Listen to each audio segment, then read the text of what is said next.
Når lydigheden er helt på plads, er det på tide at begynde på marken. Standen er jo et vigtigt element for en stående hønsehund, og det er vigtigt, at hunden har en vis lydighed, før den begynder på marken. Forstanden, den kommer den dag, hunden holder op med at pralle. Det er en medfødt evne. Det er ikke noget, man skal lære den. De første par gange kan man godt lade hunden pralle på fugl for at gøre den jagttændt. Så stopper man den, og når man har gjort det nogle gange, så kommer standen altid af sig selv. Gør man for meget ud af standen, risikerer man en hund, der har for mange tomme stande, for at behage føreren. Den her ruhår er 11 måneder gammel. Den er meget lydig, og den tager tomme stande hele tiden. Og det er på grund af usikkerhed. Den er blevet trænet for hårdt, fordi føreren er bange for, at hun ikke kunne styre den. Og føreren har måske også været meget begejstret for, at hunden tager stand. Og lige så snart den har den mindste færd, så står hunden for simpelthen at behage sin fører. Det er ikke positivt. En stand er en rigtig god ting, hvis der er en fugl. Tomme stande duer ikke. Man skal give sig tid og lade hunden selv udvikle sig. Lad være med at være for hård og fare for hårdt frem ved standen. Først lader man den pralle et par gange. Så begynder man at stoppe hunden, når den støder fuglen på dækfløjten. Så kommer standen stille og roligt, når den er moden til det. Når hunden står og rejser sin fugl, sørger man for at kalde hunden ind. Lad være med at dække den af. På den måde undgår man at få en hund, som ikke vil rejse. Vi kalder altid vores hunde ind, når standen er i orden, og dækker dem af, når de støder fugl. Nægter hunden at rejse, er det fordi dressuren er for hård i forhold til det, den kan tåle. Men sker det, går man blot forbi hunden og rejser selv fuglen. Lad være med at stå bag ved at råbe hunden og stampe i jorden. Det låser den blot endnu mere. Gå selv op og rejs fuglen, og så løsner den det forhåbentlig op. Det er vigtigt, at man venter med at lade hunden tage stand, til den selv er moden til det. Lad være med at trække den op i lange liner osv. Standen er jo en medfødt egenskab, og jo mere naturligt den lærer det, jo bedre bliver den, og jo mindre risiko er der for, at den låser. I naturen navler hunden sit bytte for at springe frem og tage det, så det er ikke noget specielt menneskeskabt, den stand. Det er et urinstinkt.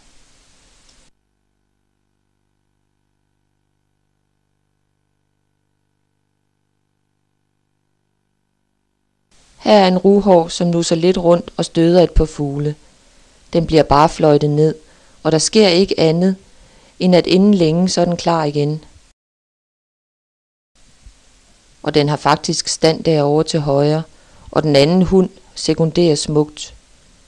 Sekundering er en fin ting, at vise respekt, men det er selvfølgelig bedre at have standen selv. Her rejser den unge hund efter et enkelt slag.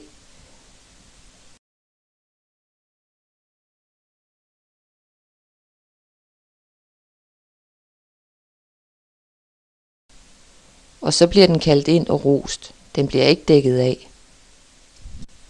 Sekundering er ofte en medfødt egenskab. Her er en ung hund, som sekunderer en anden ung hund, og vi provokerer lidt ved at gå op foran, også sådan at hunden ikke springer frem, når den anden hund rejser.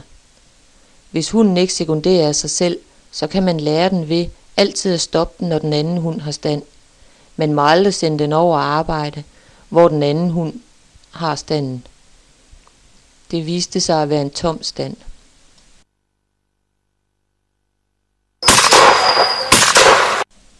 Her er vi i september måned, hvor man begynder at skyde fugle for de unge hunde, og der er det jo vigtigt, at man har styr på dem, inden man begynder at skyde, så man undgår, at hunden knaldaborterer.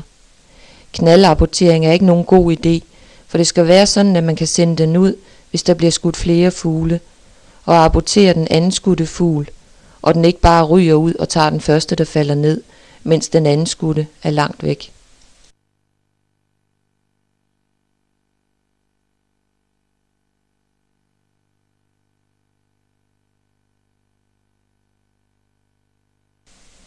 Det her, det er en roemark, og her er en meget flot stand. Jo hurtigere hunden kommer op til fuglen, jo større er chancen for at nagle den, men i en mark som den her, hvor fasanerne ligger ganske tæt, så kunne man se, at hunden går ned i tempo og bliver forsigtig, for den mærker færd overalt. Og her navler den flot sin fugl. Man kan se på hunden, at den præcist ved, hvor fuglen er henne.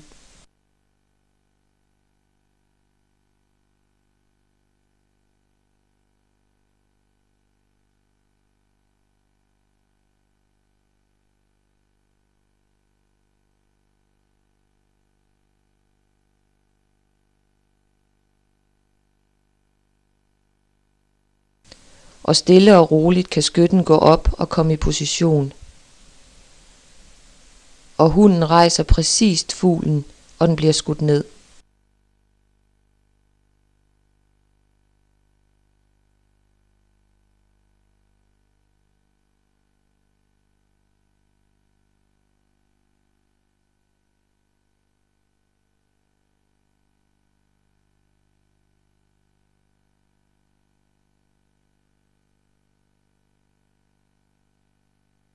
Og den bliver selvfølgelig aborteret på bedste vis.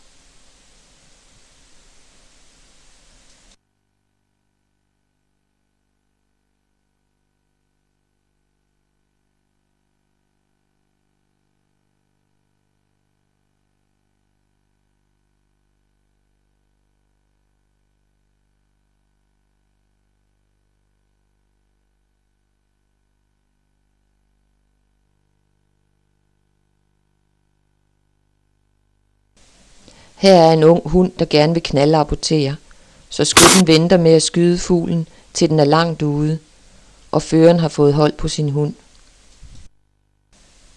Så gør hun det, at hun går tilbage med den. Det gør vi næsten altid, når vi har en ivrig hund. Vi går et par meter tilbage og venter med at sende den ud og abortere, til den er helt i ro. Det er nemmere, hvis man har en anskudt fugl, da ligesom færden har lagt sig. Hvis hunden stormer derud, render den tit forbi nedfaldsstedet i forvirringen. Hvis den lige tager det roligt og bliver sendt et minut efter, så er den mentalt meget mere klar til at abortere fuglen og til at tage spor op. Så det er en vældig god idé at vente til hunden er i ro. Og så sende den ud. Og så skal den selvfølgelig have ros.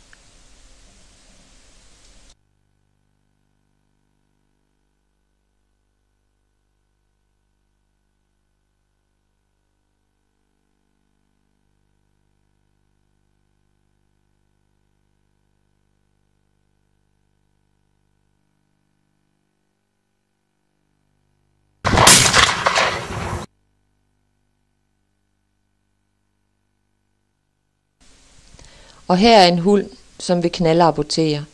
I stedet for at være hård ved den ved at stoppe den, lægger vi en lang line på og går op og rejser. Går hunden fremad, inden linen kommer på, lader vi blot være med at skyde. Og så er det jo det samme, helt i ro. Den her onde hund, den har til gengæld forstået det. Venter stille og roligt indtil føreren sender den ud og aborterer.